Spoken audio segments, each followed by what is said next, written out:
الحمدللہ رب العالمین والصلاة والسلام علی سید الانبیاء والمرسلین اما بعد فاعوذ باللہ من الشیطان الرجیم بسم اللہ الرحمن الرحیم۔ نماز تراویح سنت موقدہ ہے۔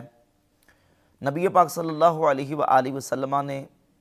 نماز تراویح پڑھنے کی ترغیب بہت ساری احادیث کے اندر ارشاد فرمائی۔ آپ صلی اللہ علیہ وآلہ وسلم نے نماز تراویح جماعت کے ساتھ ادا فرمائی، اور کسی علت کی بنیاد پہ حضور اکرم صلی اللہ علیہ وآلہ وسلم نے نماز تراویح مسلسل پورا مہینہ جماعت کے ساتھ نہیں پڑھی۔ آپ علیہ الصلوۃ والسلام چاہتے تھے، لیکن حضور نے اس خدشے کی بنیاد پر نہیں پڑھی اور فرمایا انی خشیت ان تفرض علیکم، مجھے خوف ہے کہ کہیں تم پر فرض نہ کر دی جائے۔ چونکہ نبی پاک صلی اللہ علیہ وآلہ وسلم کے وصال اقدس کے بعد اب شریعت نازل نہیں ہوگی، علماء نے لکھا لما زالت علت التشریع بوفات رسول اللہ صلی اللہ علیہ وآلہ وسلم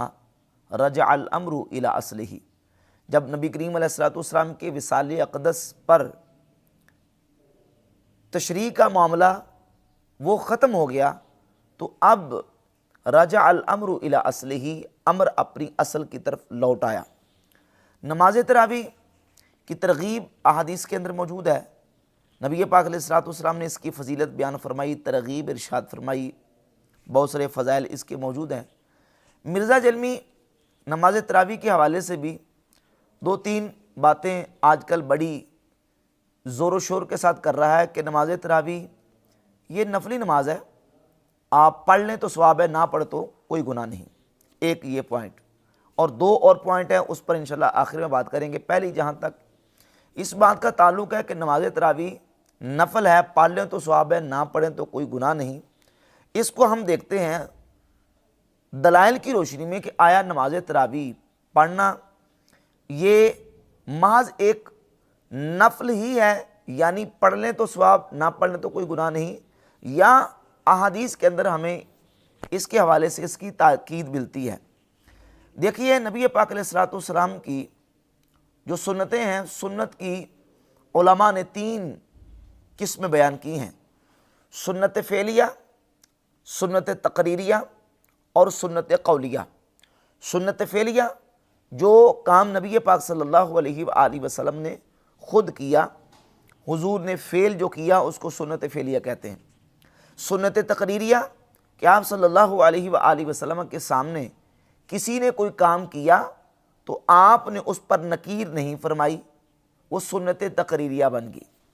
حضور نے کیا بھی نہیں، کرنے کا حکم بھی نہیں دیا، لیکن حضور کے سامنے کیا گیا تو آپ نے اس کا رد نہیں کیا، وہ سنت تقریریہ۔ اور سنت قولیہ وہ کہ نبی پاک صلی اللہ علیہ وآلہ وسلم نے جس کے کرنے کا حکم دیا، چاہے حضور نے وہ کام خود نہ بھی کیا ہو، کرنے کا حکم دیا تو وہ سنت تقریریہ۔ جیسے سنن ابی داؤد کے اندر 506 نمبر حدیث ہے، سیدنا معاذ ابن جبل رضی اللہ تعالی عنہ نماز پڑھنے کے لیے آئے۔ پہلے ہوتا یہ تھا شروع میں کہ اگر امام نے کچھ رکعات پڑھ لی ہوتی اور پیچھے سے آنے والے نمازی کی اگر ایک دو کو چند رکعتیں رہتی ہوتی تو پہلے آ کے اپنی رکعات پوری کرتے اور بعد میں پھر امام کے ساتھ شامل ہو جاتے۔ پہلے یہ طریقہ کار تھا، لیکن سیدنا معاذ بن جبل رضی اللہ تعالیٰ عنہ جب مسجد میں نماز پڑھنے کے لیے آئے، نبی پاک علیہ الصلوۃ والسلام نے کچھ رکعات پڑھ لی تھیں۔ اب معاذ بن جبل رضی اللہ تعالیٰ عنہ کی کچھ رکعات رہتی تھی، لیکن انہوں نے کیا کیا کہ آپ علیہ الصلوۃ والسلام کے ساتھ ایسے ہی آ کے نماز میں شامل ہوئے، اور حضور علیہ الصلوۃ والسلام کے سلام پھیرنے کے بعد کھڑے ہو گئے اور کھڑے ہو کے جو رکعات رہتی تھی ان کو ادا کیا۔ تو نبی پاک صلی اللہ علیہ وآلہ وسلم نے صحابہ سے فرمایا ان معاذا قد سن لکم سنتن، بے شک معاذ نے تمہارے لیے ایک سنت ایجاد کی ہے، ایک طریقہ ایجاد کیا ہے، کذالک ففعلوا، تم بھی ایسے ہی کیا کرو۔ ففعلوا صیغہ امر ہے،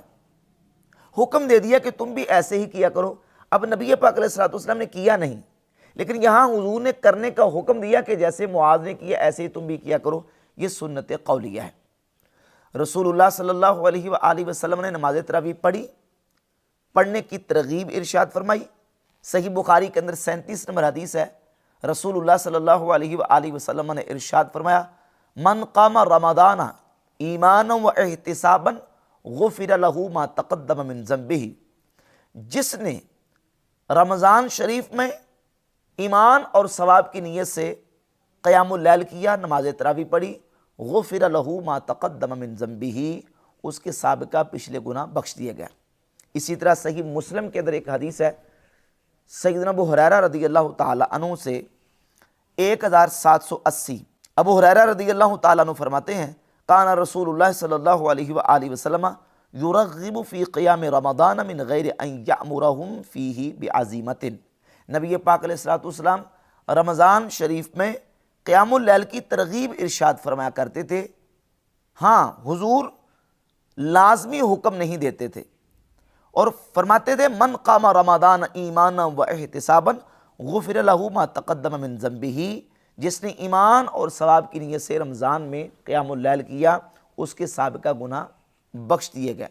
اب یہ ترغیب موجود ہے حدیث کے اندر قیام اللیل نماز تراویح کی، اور پھر نبی پاک صلی اللہ علیہ وآلہ وسلم نے خود نماز تراویح ادا فرمائی، جماعت کے ساتھ ادا فرمائی، اور رسول اللہ صلی اللہ علیہ وآلہ وسلم نے جماعت کے ساتھ نماز تراویح پڑھنے والے شخص کے لیے یہ فضیلت بیان فرمائے کہ اللہ رب العزت اس کے لیے ساری رات کے قیام کا ثواب لکھ دے گا۔ یہ حدیث موجود ہے جامع ترمذی کے اندر 806 نمبر۔ اس حدیث سے یہ بات بالکل واضح ہوتی ہے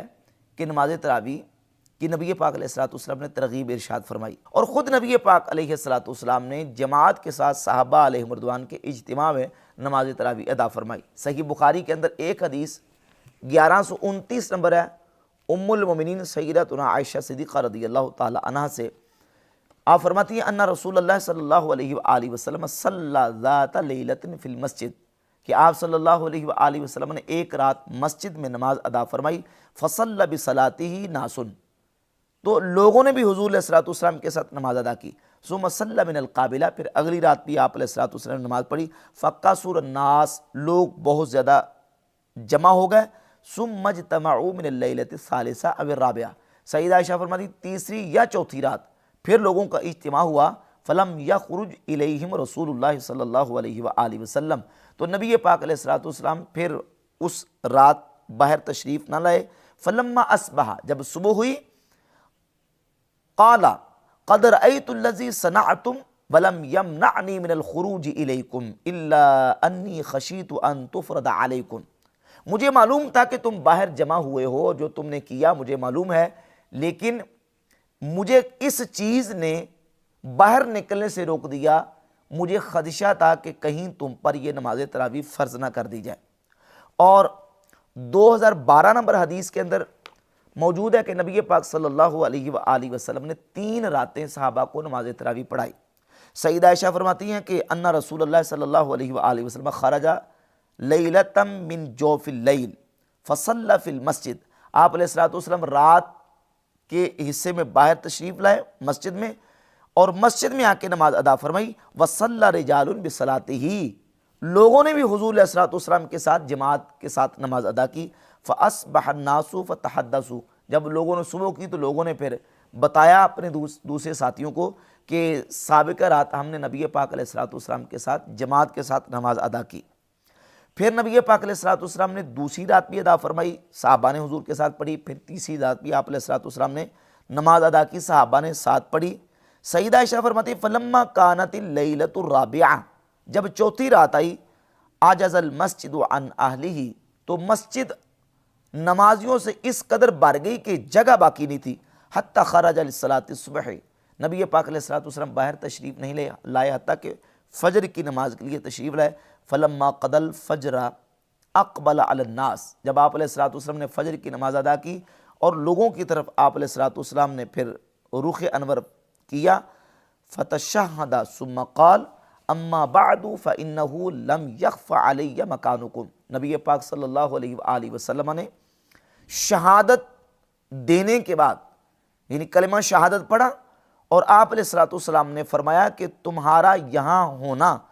مجھ پر مخفی نہیں تھا، مجھے معلوم تھا کہ تم یہاں تھے، وَلَكِنِّي خَشِيتُ أَن تُفْرَضَ عَلَيْكُمْ فَتَعْجِزُوا عَنْهَا، مجھے اس بات کا خدشہ تھا کہ یہ نماز تراویح تم پر کہیں فرض نہ کر دی جائے اور تم اس کو ادا کرنے سے عاجز آ جاؤ۔ یہ حدیث بتاتی ہے کہ چونکہ وہ وحی کا زمانہ تھا اور شریعت نازل ہو رہی تھی، جیسے بہت ساری اور احادیث میں ہیں کہ نبی پاک صلی اللہ علیہ وآلہ وسلم نے کئی ایسے کام جن کو حضور پسند بھی کرتے تھے، آپ علیہ الصلوۃ والسلام نے ان کو اس خدشے کی وجہ سے آپ علیہ الصلوۃ والسلام کبھی چھوڑ دیتے تھے کہیں امت پر فرض نہ ہو جائے۔ سیدہ عائشہ ام المؤمنین رضی اللہ تعالی عنہا سے صحیح بخاری کے اندر ایک اور حدیث ہے 1128، فرماتی ہیں ان کان رسول اللہ صلی اللہ علیہ وآلہ وسلم لیدع العمل وهو يحب ان يعمل به، حضور کبھی کبھی کسی عمل کو چھوڑ دیتے تھے حالانکہ حضور اس کو پسند کرتے تھے۔ ایک عمل کو حضور چاہتے تھے، پسند کرتے تھے، کرنا چاہتے تھے، لیکن چھوڑ دیتے تھے، کیوں؟ خشیت ان یعمل بہ الناس، اس ڈر سے کہ لوگ اس کو کرنا شروع کر دیں گے، لوگ جب کریں گے فیفرض علیہم، پس وہ لوگوں پر فرض کر دیا جائے گا۔ ان احادیث سے یہ بات بالکل واضح ہوتی ہے کہ نبی پاک علیہ الصلوۃ والسلام نے جب نماز تراویح خود بھی پڑھی، پڑھنے کی ترغیب بھی ارشاد فرمائی، اور رسول اللہ صلی اللہ علیہ وآلہ وسلم چاہتے تھے لیکن حضور نے اس خدشے کی وجہ سے ترک فرما دی کہ کہیں امت پر فرض نہ ہو جائے۔ اب نبی پاک علیہ الصلوۃ والسلام کی ظاہری حیات طیبہ میں تو چونکہ وحی کا زمانہ تھا، تشریع کا زمانہ تھا، شریعت نازل ہو رہی تھی، علماء نے لکھا لما زالت علت التشریع بوفات رسول اللہ صلی اللہ علیہ وآلہ وسلم رجع الامر الی اہلہ، جب نبی پاک صلی اللہ علیہ وآلہ وسلم کے وصال اقدس پر یہ علت تشریع یعنی شریعت کے نازل ہونے کی علت ختم ہو گئی تو امر اپنے اصل کی طرف لوٹ آیا۔ یہی وجہ ہے کہ نبی پاک علیہ الصلوۃ والسلام کے صحابہ نے پھر اس پر دوام و استمرار کیا، اور خلفائے راشدین بالخصوص سیدنا عمر فاروق رضی اللہ تعالیٰ عنہ کی ذات اقدس آپ کے دور خلافت میں نماز تراویح کو باقاعدہ جماعت کے ساتھ ادا کیا گیا۔ اس سے پہلے بھی صحابہ علیہم رضوان جماعت کے ساتھ ادا کرتے تھے لیکن منتشر ہو کے، متفرق ہو کے، لیکن سیدنا عمر فاروق رضی اللہ تعالیٰ عنہ کا دور خلافت آیا۔ صحیح بخاری میں 2010 نمبر حدیث ہے، آپ ایک دن مسجد میں تشریف لائے تو دیکھا کہ لوگ منتشر ہو کے کچھ الگ الگ فرادہ نماز پڑھ رہے تھے اور کچھ لوگ چھوٹے چھوٹے ٹولیوں کی شکل میں نماز پڑھ رہے تھے۔ سیدنا عمر رضی اللہ تعالیٰ عنہ جب مسجد میں تشریف لائے، لوگوں کو اس حالت میں دیکھا تو یصلی الرجل لنفسہ، کچھ تو اکیلے تنہا نماز پڑھ رہے تھے، ویصلی الرجل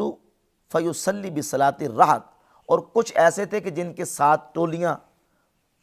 تھوڑے تھوڑے گروہ نماز پڑھ رہے تھے۔ فقال عمر، تو سیدنا عمر رضی اللہ تعالیٰ عنہ نے کہا انی ارا لو جمعت ہؤلاء علی قارئ واحد لکان امثلا، میں چاہتا ہوں کہ میں ان کو ایک قاری کے پیچھے جمع کر دوں تو یہ بہتر ہوگا۔ ثم عزم فجمعهم علی ابی بن کعب، پھر آپ نے ارادہ کیا اور لوگوں کو سیدنا ابی ابن کعب رضی اللہ تعالیٰ عنہ کے پیچھے آپ نے جمع کر دیا۔ ثم خرجت معه لیلۃ اخری، راوی کہتے ہیں میں پھر حضرت عمر کے ساتھ ایک دن نکلا، والناس یصلون بصلاۃ قارئہم، لوگ اپنے قاری کے ساتھ نماز پڑھ رہے تھے، تو حضرت عمر نے دیکھ کے کہا نعم البدعۃ ھذہ، یہ کتنی اچھی بدعت ہے، واللتی ینامون عنہا افضل من اللتی یقومون، واللتی ینامون عنہا، جس سے یہ لوگ سوئے رہتے ہیں، یعنی جس وقت یہ لوگ سوئے رہتے ہیں تہجد کے وقت، وہ تہجد اس سے بہتر ہے جس کو یہ ادا کر رہے ہیں، یعنی تہجد نماز تراویح سے افضل ہے۔ یرید آخر اللیل، مراد حضرت عمر کی رات کا آخری حصہ تھا۔ وکان الناس یقومون اولہ، لوگ اول وقت میں نماز پڑھا کرتے تھے۔ اب اس حدیث سے مرزا جلمی نے یہ رزلٹ نکالنے کی کوشش کیا کہ حضرت عمر کے نزدیک یہ تھا کہ حضرت عمر یہ کہتے تھے کہ نماز تراویح سے گھر میں نماز پڑھنا یہ افضل ہے، حالانکہ یہ مطلب نہیں ہے۔ حافظ ابن حجر عسقلانی نے فتح الباری شرح صحیح البخاری میں اسی حدیث کے ان الفاظ کے اوپر تشریح کرتے ہوئے لکھا، کہتے ہیں ھذا تصریح منہ، حضرت عمر سے یہ بات بالکل صراحت کے ساتھ ہے بِأَنَّ الصَّلَاةَ فِي آخِرِ اللیل افضل من اولہ، کہ رات کے آخری حصے میں نماز پڑھنا اول حصے میں پڑھنے سے افضل ہے، لیکن لیس فیہ ان الصلاۃ فی قیام اللیل فرادا افضل من التجمیع، لیکن اس کا یہ مطلب نہیں ہے کہ اکیلے نماز پڑھنا وہ جماعت کے ساتھ نماز پڑھنے سے افضل ہے، یہ مطلب نہیں ہے۔ جو مرزا جیلمی نے مطلب لیا ہے اس مطلب کا رد کر دیا حافظ ابن حجر اسقلانی نے۔ ان احادیث سے یہ بات بالکل واضح ہوتی ہے کہ نبی پاک صلی اللہ علیہ وآلہ وسلم نے جماعت کے ساتھ نماز ادا کی، اور پھر چوتھے دن آپ علیہ السلام نے جماعت کے ساتھ نہیں پڑھی۔ واضح الفاظ موجود ہیں، انی خشیت ان تفرض علیکم، مجھے خدشہ ہے کہ کہیں تم پر فرض نہ کر دی جائے۔ پھر سیدنا عمر فاروق رضی اللہ تعالیٰ عنہ نے لوگوں کو ایک قاری قرآن کے پیچھے جمع کیا، اور اس کے بعد سیدنا عثمان غنی، پھر سیدنا مولا علی رضی اللہ تعالیٰ عنہم اجمعین، خلفائے راشدین کے دور سے لے کر آج تک تسلسل کے ساتھ مسلمانوں کا یہ عمل چلا آ رہا ہے کہ وہ نماز تراویح جماعت کے ساتھ مسجد میں ادا کرتے ہیں۔ جیسے میں نے شروع میں عرض کیا کہ سنت کی 3 قسمیں ہیں، سنت تقریریہ، فعلیہ اور قولیہ۔ اب یہاں سنت موقدہ کیسے ٹھہرے گا نماز تراویح پڑھنا؟ سنت موقدہ یعنی تاکید کیسے ٹھہرے گی کہ نبی پاک صلی اللہ علیہ وآلہ وسلم نے اپنے قول کے ذریعے سے اس کی تاکید فرما دی، اور وہ تاکید کیا ہے؟ ایک تو حدیث ہے سنن ابی داؤد کے اندر 4607 نمبر، حضور علیہ السلام نے فرمایا علیکم بسنتی وسنت الخلفاء المہدیین الراشدین، تم پر میری سنت بھی لازم ہے اور میرے خلفاء مہدیین الراشدین کی سنت بھی لازم ہے۔ جب خلفاء راشدین سے نماز تراویح کے اوپر تاکید اور مواظبت ثابت ہوگی تو یہ خلفاء راشدین سے اس کا موقد ہونا ثابت ہو گیا، اور نبی پاک صلی اللہ علیہ وآلہ وسلم کی سنت قولی ہو گئی کہ آپ علیہ السلام نے خلفاء راشدین کی سنت کو لازم پکڑنے کا حکم دیا۔ بالخصوص شیخین سیدنا ابوبکر صدیق اور سیدنا عمر فاروق رضی اللہ تعالیٰ عنہما، ان دونوں کے حوالے سے تو صحیح حدیث جامع ترمذی میں 3671، سنن ابن ماجہ میں 97 نمبر حدیث، اور المستدرک الصحیحین میں 4510 نمبر حدیث ہے۔ امام حاکم نے صحیح کہا، امام ذہبی نے صحیح کہا، امام جلال الدین سیوطی نے اس کو صحیح کہا، عرب محقق عبد القادر الارناؤط انہوں نے بھی اس حدیث کو صحیح کرا دیا ہے، اور وہ حدیث یہ ہے، نبی پاک صلی اللہ علیہ وآلہ وسلم نے فرمایا اقتدوا باللذین من بعدی ابی بکر و عمر، میرے بعد 2 شخصوں کی پیروی کرنا، ابو بکر اور عمر کی، ابو بکر اور عمر کی پیروی کرنا، میری سنت اور میرے خلفاء راشدین کی سنت تم پر لازم ہے۔ یہ احادیث بتاتی ہیں کہ نبی پاک علیہ السلام نے خلفاء راشدین کی سنت کو لازم پکڑنے کا، بالخصوص شیخین کی سنت کو لازم پکڑنے کا حکم دیا۔ حضور کے حکم سے یعنی سنت قولی سے اس کی تاکید ثابت ہوتی ہے، اور پھر امت کا اس پر عمل بھی چلا آ رہا ہے۔ ان احادیث کی بنیاد پہ اور اس کے علاوہ 2 روایات میں آپ کے سامنے وہ بیان کروں گا جس سے یہ بات بالکل واضح ہوتی ہے کہ مسجد میں جماعت کے ساتھ نماز تراویح پڑھنا یہ افضل عمل ہے۔ ایک تو حدیث صحیح بخاری سے جو پہلے گزر چکی ہیں، 1129 نمبر حدیث، 2012 نمبر حدیث۔ اس کے علاوہ سیدنا عمر فاروق رضی اللہ تعالیٰ عنہ سے پہلے بھی صحابہ مسجد میں آ کے نماز تراویح پڑھا کرتے تھے، اور حضرت عمر نے پھر ایک قاری قرآن کے پیچھے لوگوں کو مسجد میں نماز تراویح جماعت کے ساتھ پڑھنے کا حکم دیا۔ اور اس کے علاوہ 2 احادیث، ایک حدیث سیدنا ابو ذر غفاری رضی اللہ تعالیٰ عنہ سے جامع ترمذی کے اندر، یہ صحیح حدیث ہے، 806 نمبر موجود ہے۔ سیدنا ابو ذر غفاری رضی اللہ تعالیٰ عنہ فرماتے ہیں کہ نبی پاک صلی اللہ علیہ وآلہ وسلم کے ساتھ ہم نے نماز پڑھی، یہ لمبی حدیث ہے۔ حضور علیہ السلام نے ہمیں نماز پڑھائی جماعت کے ساتھ، حتیٰ کہ رات کا تہائی حصہ آپ علیہ السلام نے ہمیں نماز تراویح قیام اللیل کروایا۔ اس کے بعد پھر جب 5 راتیں باقی تھی، یعنی 25ویں رات کو، پہلے آپ علیہ السلام نے 23ویں رات کو، پھر 25ویں رات کو قیام اللیل کروایا، حتیٰ کہ آدھی رات آپ علیہ السلام نے قیام اللیل فرمایا۔ ہم نے عرض کی یا رسول اللہ لو نفلتنا بقیت لیلتنا ہذہ، کاش کہ باقی رات بھی آپ ہمیں نماز تراویح پڑھاتے، قیام اللیل کرواتے۔ تو رسول اللہ صلی اللہ علیہ وآلہ وسلم نے اس موقع پر ارشاد فرمایا انہ من قام مع الامام حتی ینصرف کتب لہ قیام لیلۃ، فرمایا جس شخص نے امام کے ساتھ قیام اللیل کیا حتی ینصرفا، حتیٰ کہ امام واپس لوٹا، یعنی امام نے پورا قیام اللیل کر لیا اور پھر گیا اس سے، کتب لہ قیام لیلۃ، جو امام کے ساتھ اس طرح قیام اللیل کرے گا اس کے لیے ساری رات کے قیام اللیل کا ثواب لکھا جائے گا۔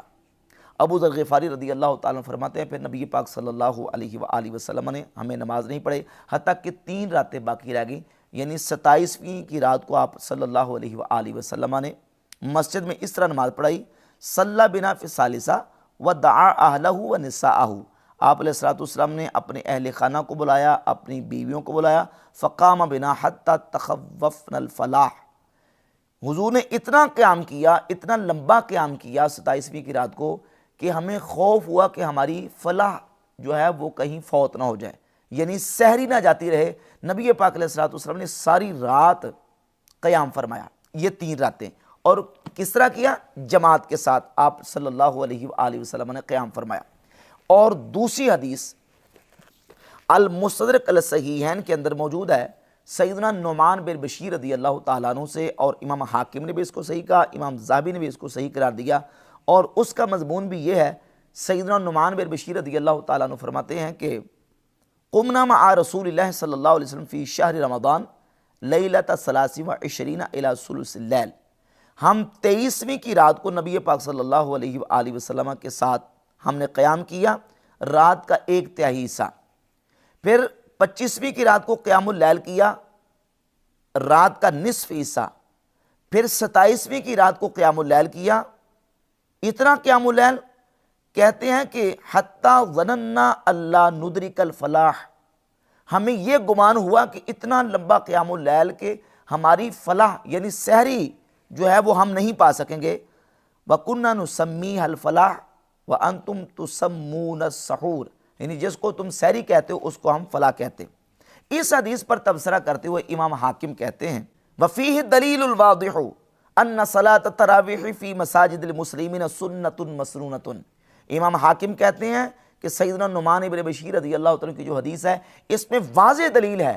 کہ نماز تراویح مسلمانوں کی مسجدوں کے اندر یہ سنت مسنونہ ہے۔ وقد کان علی بن ابی طالب یحث عمر رضی اللہ عنہما علی اقامت هذه السنت الی ان اقامها، سیدنا مولا علی رضی اللہ تعالیٰ عنہ حضرت عمر رضی اللہ تعالیٰ عنہ کو ابارا کرتے تھے اس بات پر کہ آپ نماز تراویح کی جماعت قائم کریں، حتیٰ کہ حضرت علی کے کہنے پر حضرت عمر رضی اللہ تعالیٰ عنہ نے نماز تراویح کی جماعت قائم کروائی۔ اس حدیث سے یہ رزلٹ نکالا ہے محدث امام حاکم نے، اور یہی رزلٹ نکالا ہے امام بہقی نے اپنی کتاب شعب الایمان کی جلد نمبر 3 صفحہ 179 پہ، قال البہقی رضی اللہ عنہ، امام بہقی فرماتے ہیں ھذا تأکیدا لفضیلۃ صلاۃ التراویح فی الجماعۃ، اس حدیث کے اندر تاکید ہے نماز تراویح جماعت کے ساتھ پڑھنے پر،